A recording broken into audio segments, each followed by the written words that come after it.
আমি যখন স্কুলেতে যাই দেখি সেথায় কত দিদিমণি কাছে গেলেই করেন আদর গালটি টিপে দিয়ে। হেসে বলি গুড মর্নিং। ক্লাসে ঢুকে গিয়েই এক গাদা হোমওয়ার্ক দেখাই দিদির নজর কাড়ব বলে। এভাবেই সকল দিদিমণি স্যারদের আদর ভালোবাসা পেয়ে যাই। আর হঠাৎ দেখি এসে যায় শিক্ষক দিবসের দিনটি ক্যালেন্ডারের পাতা বেয়ে।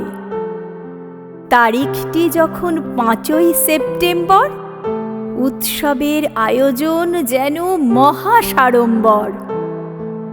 সর্বপল্লী রাধাকৃষ্ণন যে জন্মেছিলেন এমনও মহান দিনে।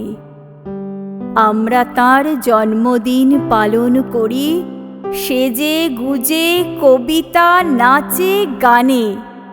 কি আনন্দ, কি আনন্দ!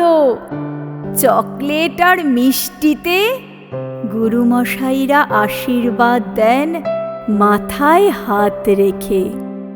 ভীষণ খুশিতে ভাবি তখন শিক্ষক যে আমাদের জাতির মেরুদণ্ড। এই ভূমিতে আমরা সবাই থাকব যে অখণ্ড। প্রতিবারের মতো যেন দিনটি মোরা পাই, স্যার দিদিমণিদের যেন প্রণাম জানাই।